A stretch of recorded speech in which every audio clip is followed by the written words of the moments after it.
the walls. It's important to make clear that, to my understanding, oh, I'm sorry. If you go to the next slide.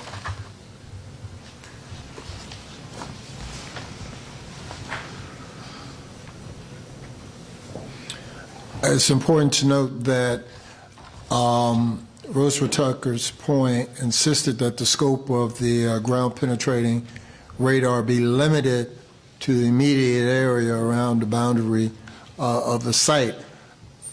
I think it was something like 6 feet in any direction or something like that. But it was no more than that. And when we go to the next slide.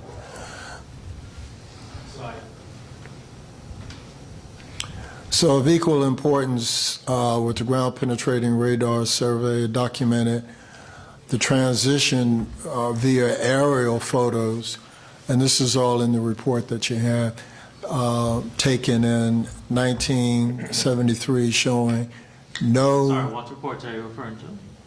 The ground penetrating radar survey that's in the photo.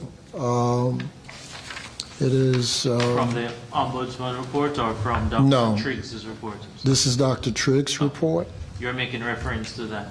Yes, sir. Okay, go ahead. No, I don't need to see the number.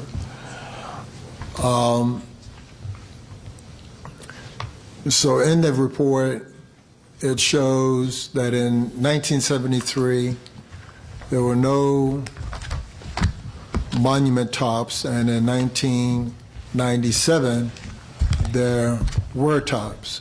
And it said, the report said, these monument tops were added only 16 to 20 years ago, and there are no records to indicate that approval was ever given by the church to put these sarcophagi in place. More importantly, the report proved that these concrete tops were not part of the original graveyard. Just pause there, just reference to this paragraph. Did the church give approval for these tops to be placed on the graves? No, sir. Please continue. Okay, so if you go to the next slide. So accordingly, accepting the recommendation of the ground penetrating radar survey to remove the false, what it termed the false sarcophagi tops, false grave tops, the trustees of the church decided to restore the graveyard to its original state as it existed circa 1920. And this, of course, is in line with the testimony of Mr. Craig Tucker. So, next slide. So to the knowledge of the trustees, none of the graves themselves had been violated by the restoration work. Certainly the pastor nor the trustees would ever consent to that, as the ancestors of many of the members are buried there. If I could interject something at this point, and it had been a question, because the evidence that Mr. Eugene Stovall presented with regards to pictures that he had taken, I think, in the 80s, if I could be corrected, but he showed pictures that we did not have, and showing or that there was some remnants of on top of the ancient grave.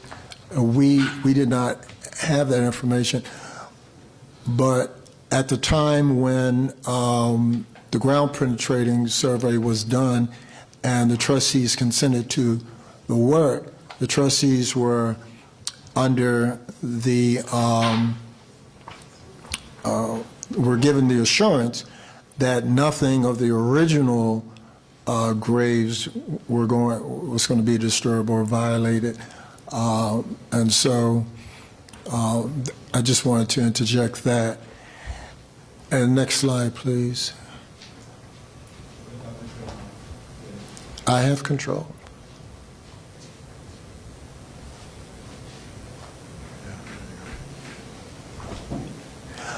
So it is important to note that no one from Marsden was involved in overseeing the removing of the gravestone, the sarcophagi. Neither the pastor nor trustees nor any member of the church participated in any manner with the attempted modifications of the cemetery. As Mr. Craig Tucker mentioned, we did not even know when that work was done, the plans with the specifics. I think our speculation is that Rosewood has the equipment, may have done the work itself, but to this day we don't have any information with regards to the scope of what was determined to be done or anything. We weren't involved in any of that. Just a moment, Reverend. Earlier we had spoken about exhibits 2 and exhibit 3. Exhibit 2, JF2, was a letter that you had written to Tucker's Point in 2007. Exhibit JFW3 was a 2009 letter you wrote to, well, that was written to you from Tucker's Point Club. So my question is, from making reference to exhibit JF3, the letter dated April 14th, 2009, this letter from the Senior Vice President Mark Orchard, between that time and July 2011, did you have any correspondence or any word from the Tucker's Point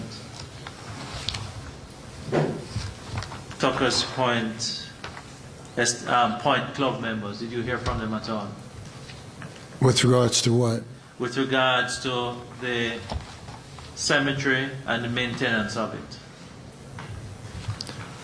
Let me pause. What I'm trying to address your mind to, the slide that's projected on the screen, in the last paragraph, you refer to neither the pastor, the trustees, or any member of the church participated in any manner with the attempted modifications of the cemetery. I'm trying to get from you a timeline, because I think yourself and the trustees had been taken by surprise that work had started. So I'm really trying to find out, when was the last time before you are aware that some modifications took place? Did you have discussions with Dr. Harris or anyone? Okay, well, the reference that you're making to April 14, 2009, that really is sort of like outside the scope. I mean, it comes very much before the decision was, the consent was given for the work to be done. It was done, the consent, I think, was given in 2011. So it's, I'm sorry? No, I think you had said that you didn't consent. Can you speak to consent? Because the church didn't consent, so I don't think... The trustees consented, as Mr. Tucker to made. restoration. Right. So what I'm trying to get at, you mentioned that the trustees or the pastor participated in a manner with the modification. So what I'm getting at is, you're taken by surprise that modification work had started.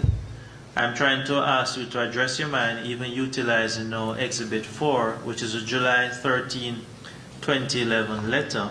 Yes, sir. That you wrote to 2 members of the government. I'm asking you even to use that. Is that the last time you had any sort of communication with anyone about the cemetery? Or is it some other time? That would be a good.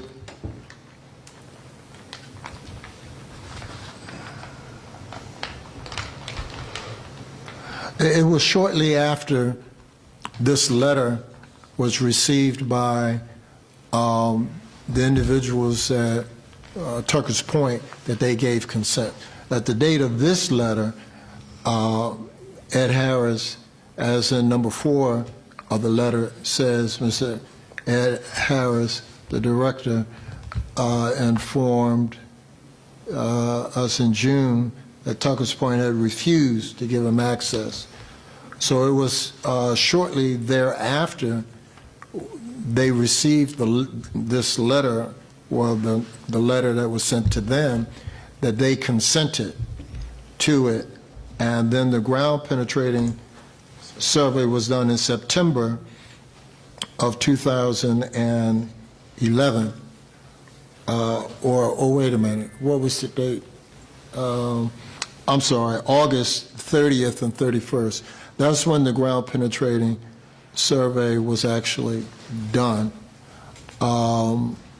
So it was after the ground penetrating survey was done and the report was done. The report is dated September 2011 that the trustees were given this recommendation about the false sarcophagi by Dr. Harris. Let us jump forward a bit. You're aware that at some time thereafter, it had been brought to your attention that there was some disturbance at the cemetery. No. And yourself, you attended the old cemetery when you had heard that there was some disturbance at the cemetery. Is that correct? You mean after the work was done? After the work was done. Yes, sir. Okay, what date was that? I could not say. I know you have the date of the article from the Royal Gazette. Okay. What I'm just trying to, where I'm trying to get at, I'm trying to just ask you to assist us in respect of having been taken by surprise. I'd like to know when it had been brought to your attention that there was some disturbance, and before that, when was the last time you had had any notion, especially a discussion probably with Dr. Harris, that something may have been done? I'm just trying to establish a timeline. Well, to your first point, I believe, correct me if I'm wrong, but I believe we first found out from the newspaper about. And when was that? Well, the article and the around October 16th, 2012 was when this article came out in the Royal Gazette. And before that, in respect of when dialogue had been had with Dr. Harris, that the consent had been given for restoration, when was that? Are you following me? It was after the September 2011. I couldn't give you an exact So date. between September 2011 and August 2012, it is sometime between that the disturbance took place. Is that what you're saying? Between 2011 and this date, because this would have been out to this, right? I think. You're asking for a date when the actual. Not an actual date, but even you could give a period. I just want some timeline because we're on to timelines now. When the tops were removed? Or may have been, because I think there is some. I think the testimony from Mr. Stovall and Mr. Dubois give an actual date that they were contacted. Right. Because I think it was right at the time when it happened, they were contacted by a taxi driver or somebody. Well, I don't want the chairman to swear me to give evidence, but what I'm getting at is that nobody seems to know when it happened, so we're looking at timelines when it was brought to their attention. So I'm just being specific in terms of the timelines.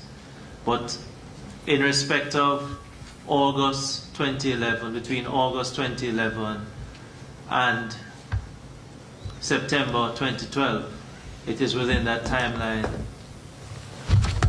that it may have occurred, based on what you have been told. Is that correct, or is that not correct? Okay, I'm a little confused.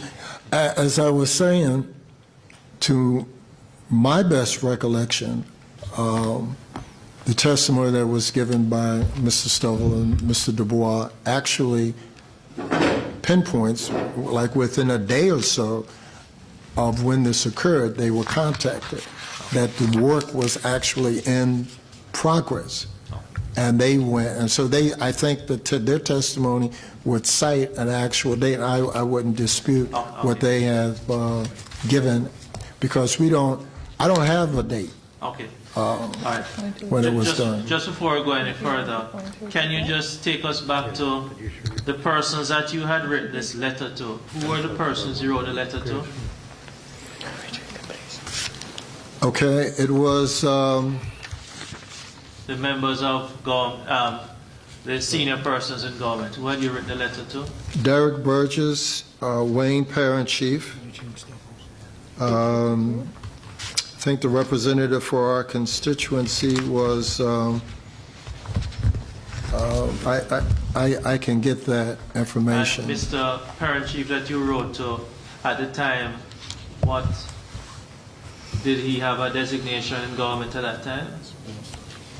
He was minister. I think there was I don't remember exactly, sir. If you want me to guess, I think Derek might have been works in engineering, I believe, and I think Mr. Parent. We're not hearing you with your mask on. I'm sorry. Oh, sorry. I think Derek might have been Minister of Works. I'm just going on recollection. I think he might have been Works and Engineering Minister, and Mr. Parent Chief, I'm not sure what his ministry was. Madam Chairman, I just. Madam Chair. Sorry? I think Commissioner is trying to alert you to your. Mr. Parent Chief is trying to get your attention. Yes, I just want to make a note of record, if I may, make a note of record to give him my designation at the time, Right. since it does affect me. Yes. Yes, just as a note of record and as a matter of information for the commission, for the purposes of record, I would have been the Minister for National Security at that time, and just for also a matter of information, my representative, my permanent secretary, would probably have vetted that correspondence, and it would not have come to me directly had it not been under my remit. Just as a matter of information and a note of record of, the receipt or non-receipt of that letter. But personally, I would not have dealt with that letter. Thank you. Yes, please let us continue with the slides. I'll come back to the question at a later time. Could you continue? Okay, so certainly. So the trustees understood that Dr. Harris would oversee the work. Dr. Harris, as we've mentioned, gave the church assurances that the integrity of the graves would not be violated. I would like to address the grave error. Former Ombudsman Ms. Arlene Brock's report entitled "The Grave Error." So as Ms. Brock documents in her report, Morrison's trustees were not made aware of the historic protection designation for the cemetery. So she actually states that in her report. I think from her correspondence with planning, I think if I recall correctly, the explanation was. So just before you go further, when you make reference to the former ombudsman's report, you'd like to place reliance on it? Most certainly, yes, And you'd sir. like to adopt whatever the ombudsman had previously written? Most definitely. Okay, you may continue. Okay. So in my recollection, Tucker's Point had been notified, but at the time, the explanation that was given to Ms. Brock was that the planning was not aware of the role of the church with regards to the cemetery. And that's why we had not been made aware of the historic protection designation for the cemetery. So during her numerous interviews of individuals, Ms. Brock recorded no one alleging that graves were dug up and or bodies were removed.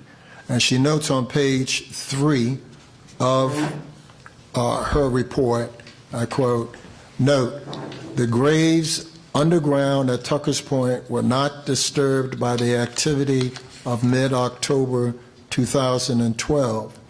It is the tombstones above ground that were, in her words, demolished."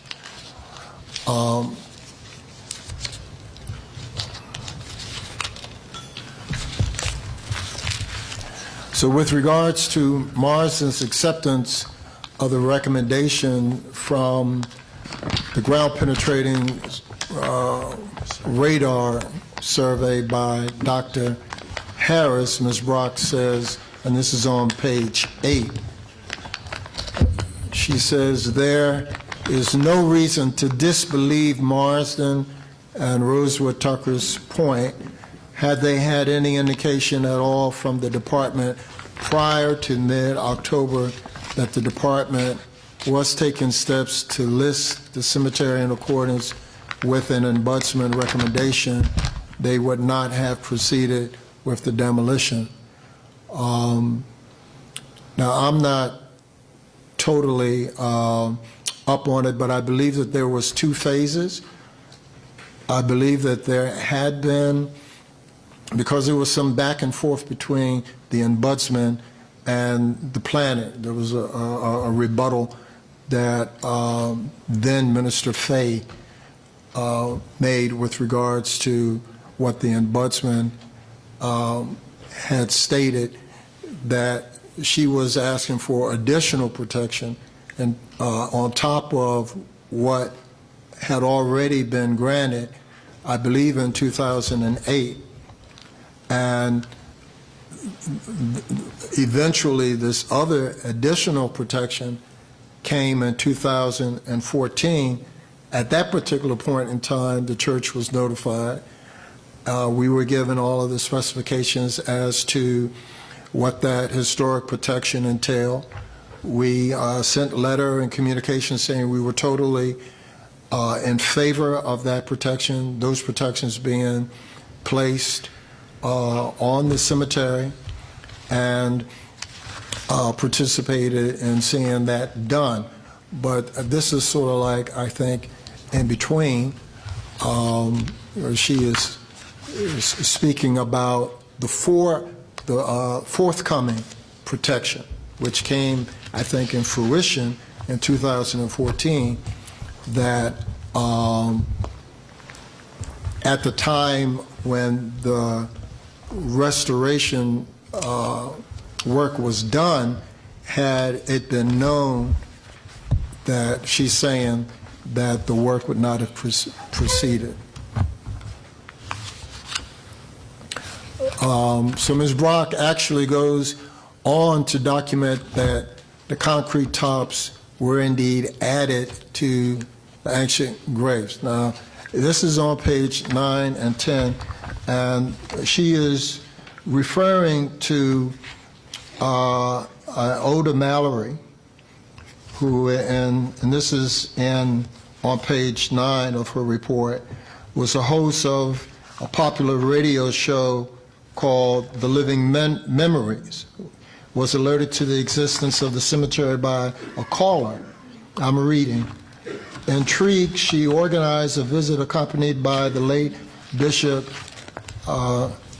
Chauncey Smith and a videographer escorted by 2 Castle Harbor employees, one of whom became aware of the tomb soon after being hired in 1963.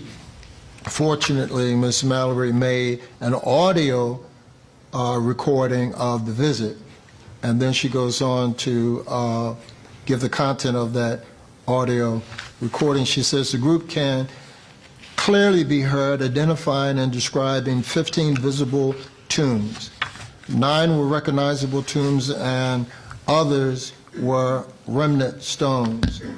They were low to the ground, and this is on their PowerPoint. They were low to the ground, made in the old style of Bermuda graves. Only 1 or 2 had partial covers, and all had tall bush and even trees growing out of them. The stones were old gray Bermuda limestones. The visitors related stories about why the tops were missing and speculated that storms may have felled trees that in turn crushed several of the stone tomb walls. There were also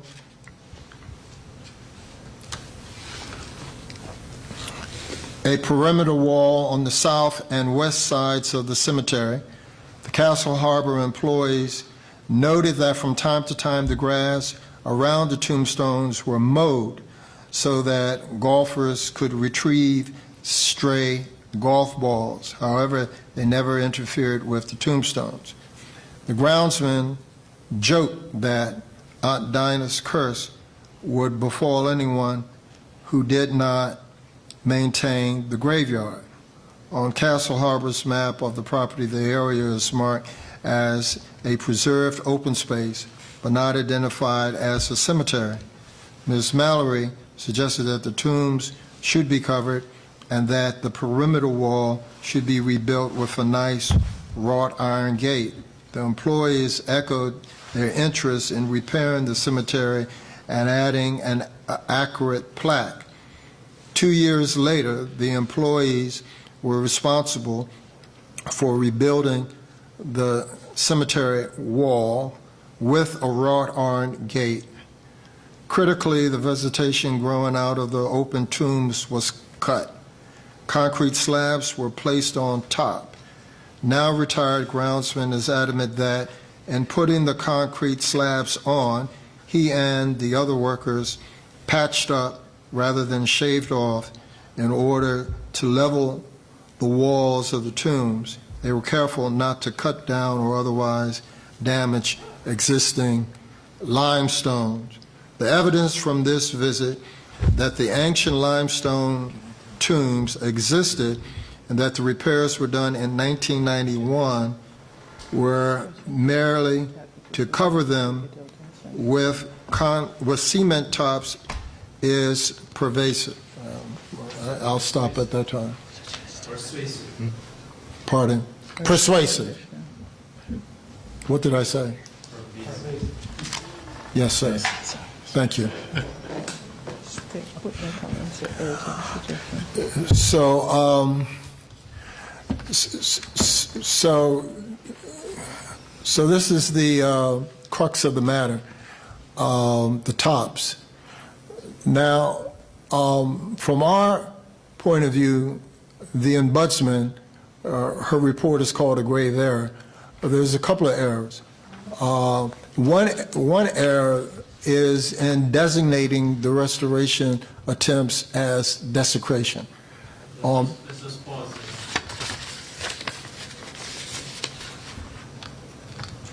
You're now stating earlier you had indicated that you would adopt and you would wish to rely on parts of the Ombudsman report.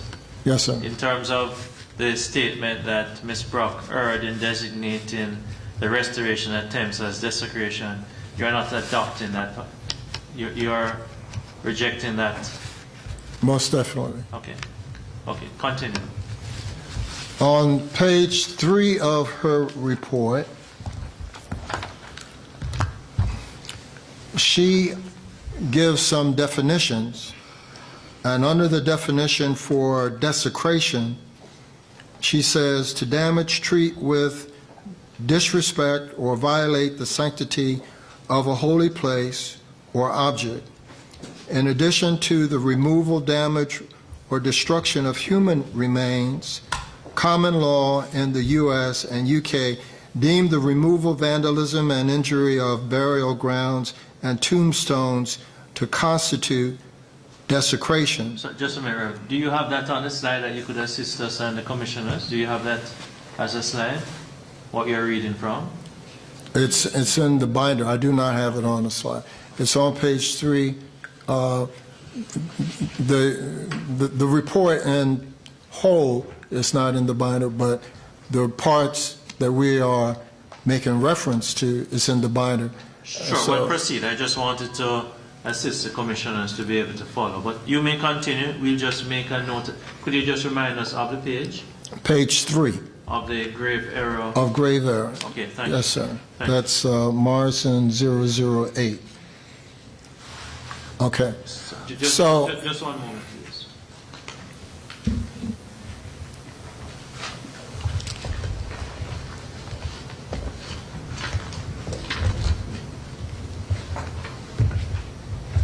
Madam Chairman, Commissioners, you have Marsden 008 in your folder. Could you ascertain for me, please?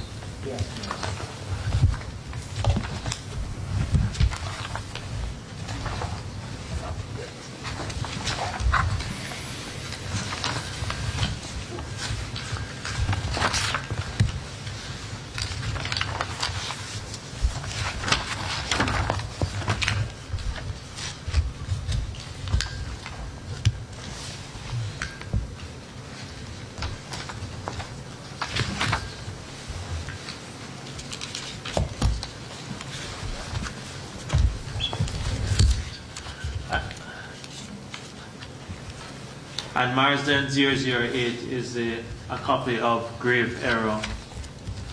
To select pages pertinent to or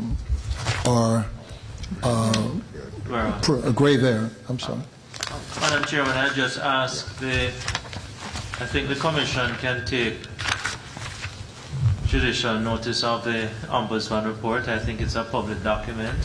It is. Reverend would like to rely on portions of it, extracts, so I just ask that the document which is in your folder, which is marked Marsden 008, I'd ask that those extracts be tendered admitted as exhibit JFW6. I should mention, Council, that the Secretary, is it to Parliament, Ms. Wolf? What's her designation? The clerk to the legislature.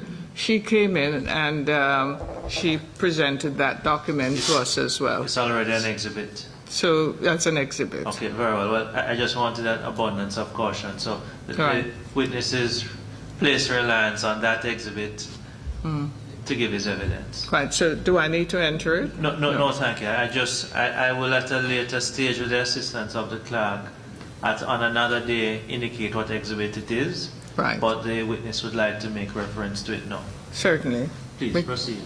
Because it was presented by the clerk to the legislature, Mrs. Wolf. And so certainly, go ahead. Thank you. The ombudsman erred in only giving one particular Your aspect. humble opinion, she erred. Continue. Go ahead. Yes, sir. Because she did not take several things into consideration. First of all, the criminality around what she was citing, desecration, ignores the whole element of criminal intent. It ignores the whole element of ownership, and it ignores the whole element of the freedom churches exercise with regards to the management of their own cemeteries here in Bermuda, the UK, and abroad.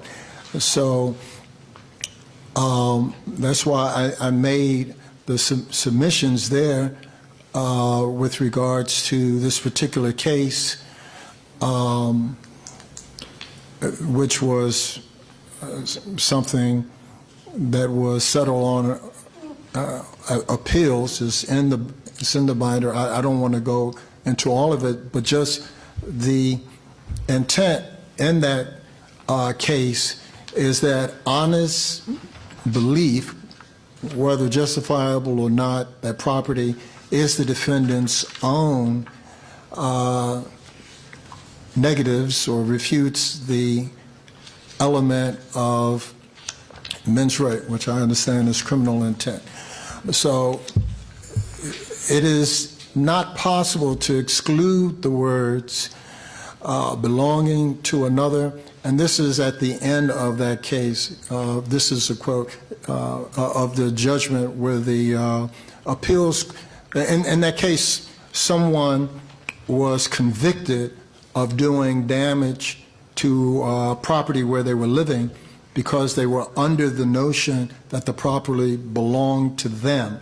They had done some work and some renovations, so they believed that what they had added to the house belonged to them.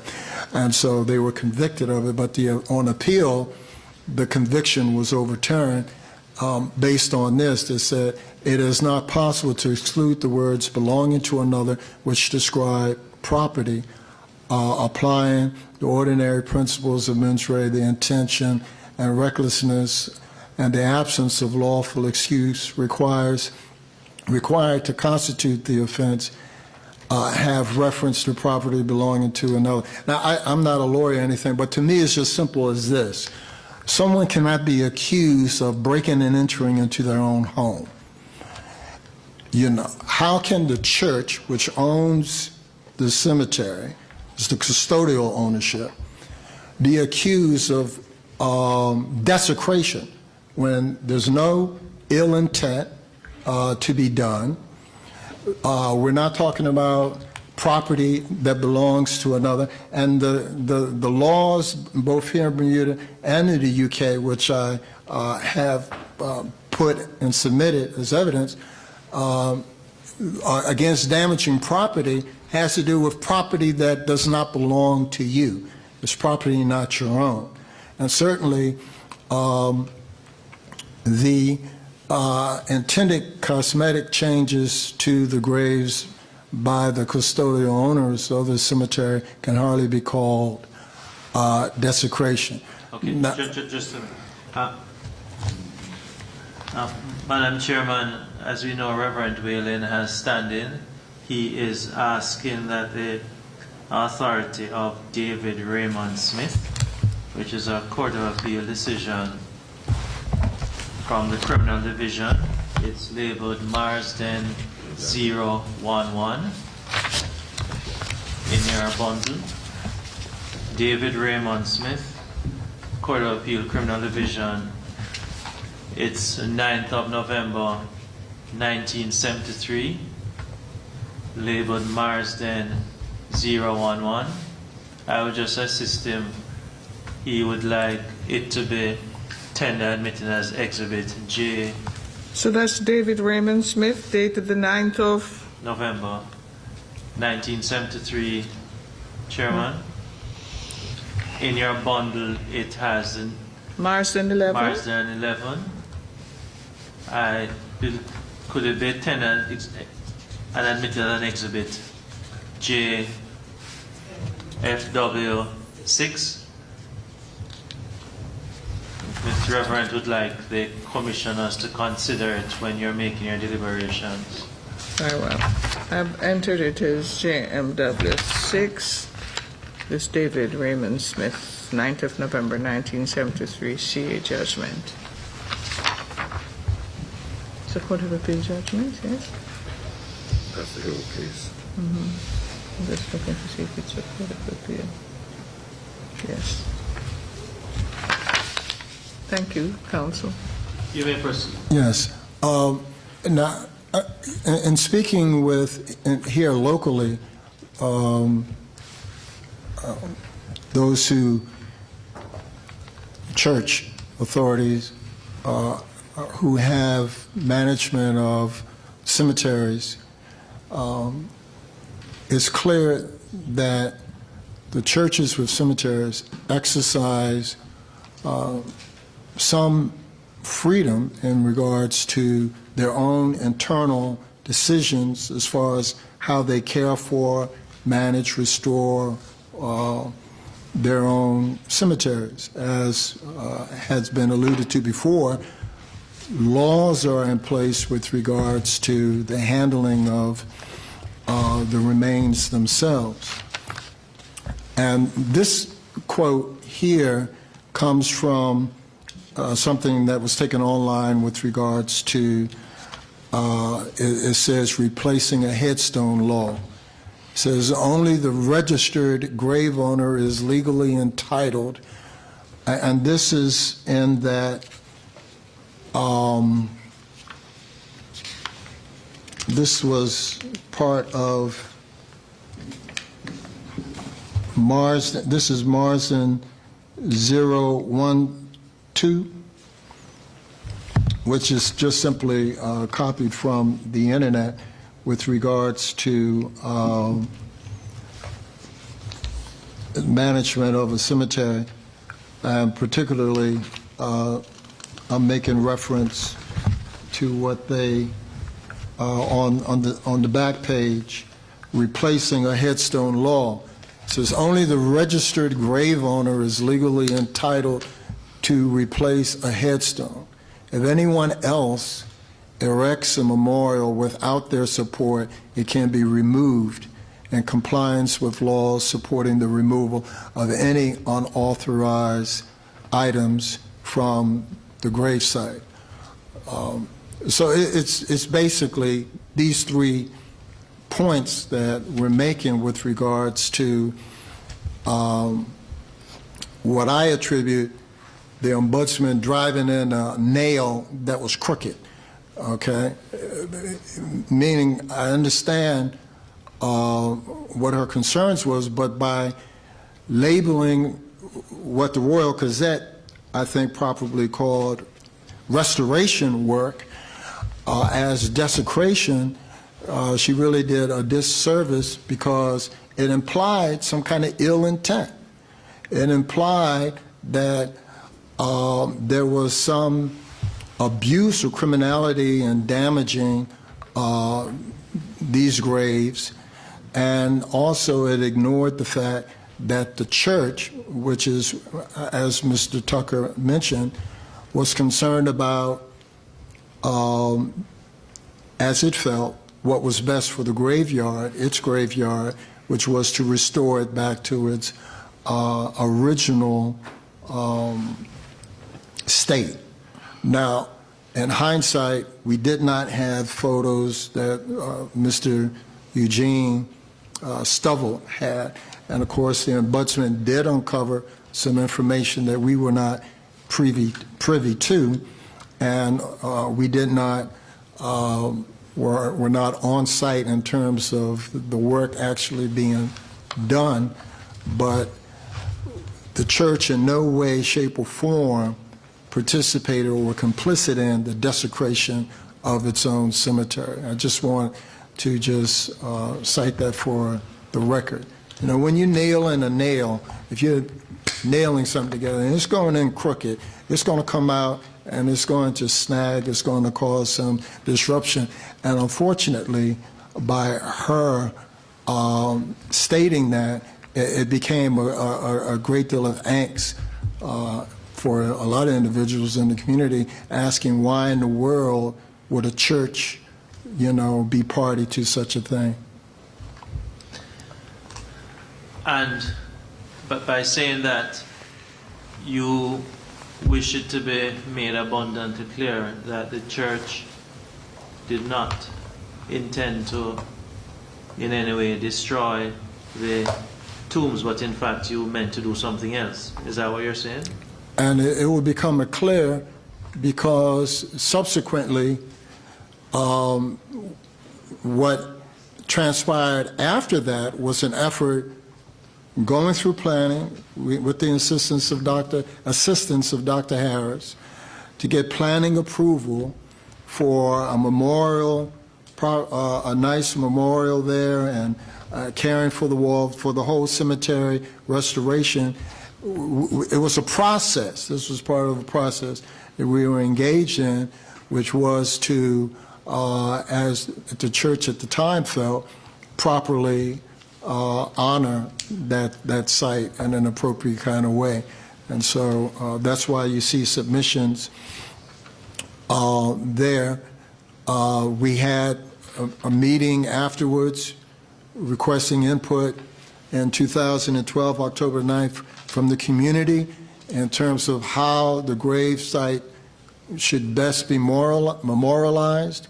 And November the 6th, 2012, pastor trustees, chairman of Mr. Tucker, members of the Tuckerstown Historical Society, and Dr. Harris had a meeting to discuss the submission that we were making to the planning department.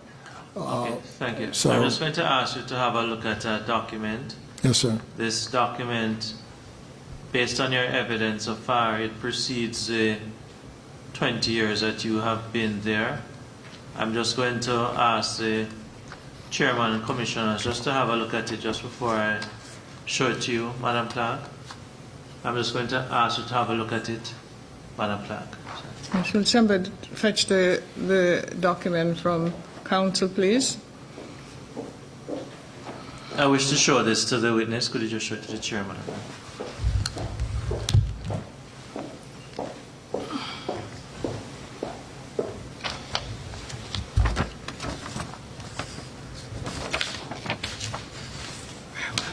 You may show it to the witness. Could you just have a look at that document? Yes, sir. Have you ever seen that document before? I can't say that I have.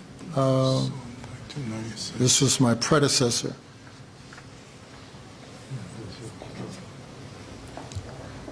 Probably Mr. Tucker, who also, Madam Chairman, I advise that you're still under oath. Could you just assist us? You could remove your mask. Sorry. Have you ever seen that document before?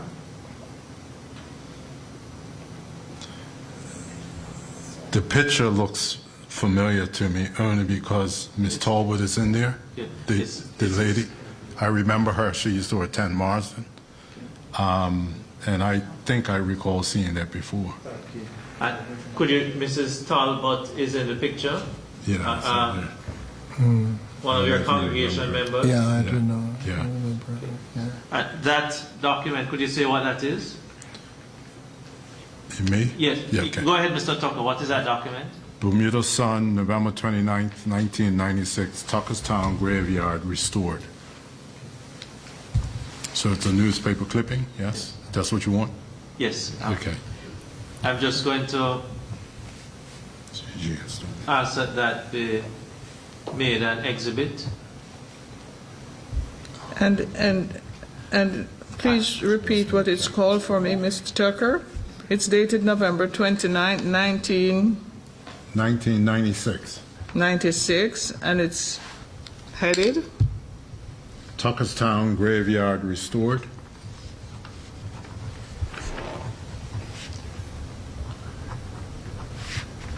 I don't wish for it to be, I wish for it to be made an exhibit, but not through, not, it could be not given the initials of. It's already an exhibit under stuff.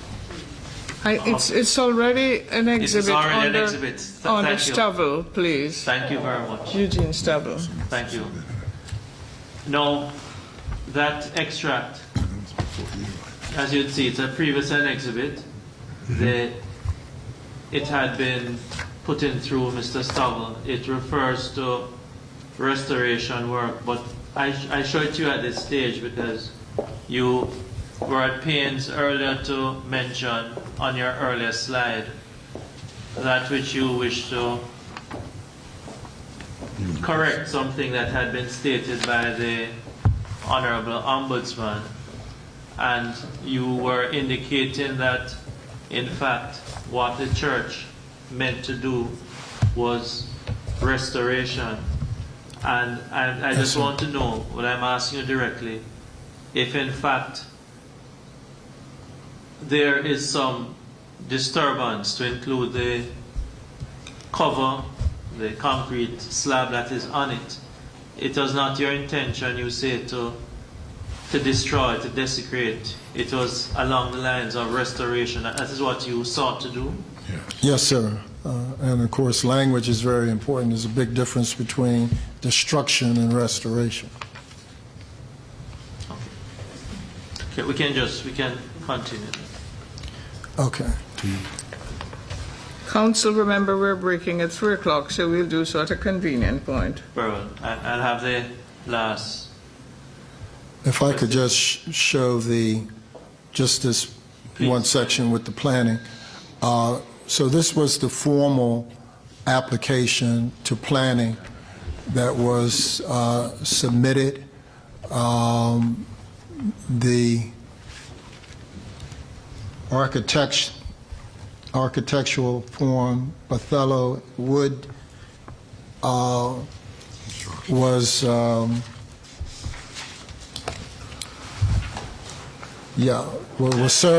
serving Dr. Harris got them, and I believe at the time they were serving gratis. And this was part of the plan, submission plan. And in the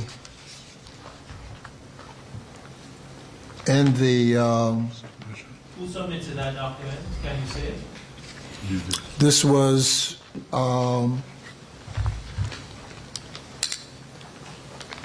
I signed the application, but it was submitted by Buffalo Wood Architects. Okay.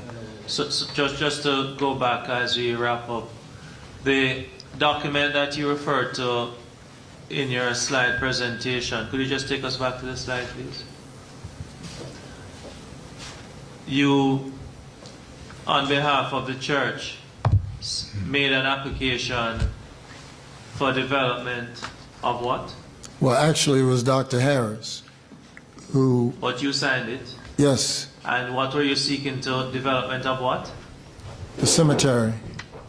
It had several aspects to it, and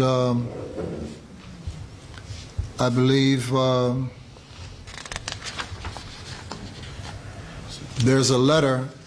Before we get to the letter, what's the date on the document? Of which document? The one that's displayed on, projected. The document, The one you signed, which is displayed on the screen. the date that I signed it was December 19th, 2012. 2012. And this is after it had been brought to your attention, the church, that there had been some destruction at the Old Marston Cemetery, correct? December would be after, based on your earlier evidence. Right. This, as was stated, there was a process. So after that had occurred, we tried to move expeditiously to restore the site. Okay. I'm just trying to understand. Madam Chair, I don't believe this is an exhibit. Is this it is an exhibit also? I don't believe it was placed before us in any of the documents. Okay. Commissioners, kindly remind me. I'd ask for it to be No. tendered, then I admit it as exhibit JFW 7. Exhibit 7. And this is the planning application? Planning application for development. 6 corrected, Madam Chair, the 6th of JFW 6. Plan application for development.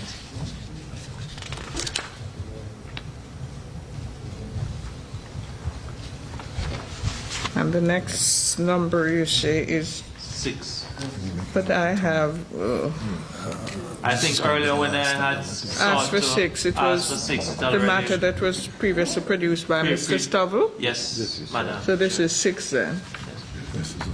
And I just asked it may be a convenient time now. Now, let me ask, Reverend, how much longer do you think you're going to be? I'm not putting you under any pressure, but it's just a schedule I understand. tomorrow. I just want to just tie this up with one reference to the supporting letter for this, and then I'm through And for then today. you're through? But there will For be today. cross-examination and questions from commissioners. So we will put it over. We're going to adjourn until 11 o'clock tomorrow. You can pick up on anything that you've left out. You'll be given an opportunity to speak to it. And then you'll be cross-examined by council and by commissioners. Then we will, and then you will be through with your evidence. Okay. So we'll adjourn until 11 o'clock tomorrow morning, please. Just for the record, Madam Chair, both witnesses would be. Yes, here's, will Yes, be, both. Well, it's both, will both of you be here tomorrow? Yes. Yes. Yeah. And both of you. So please, I'll remind you in the morning that you're still on your oath. Thank you. Thank you.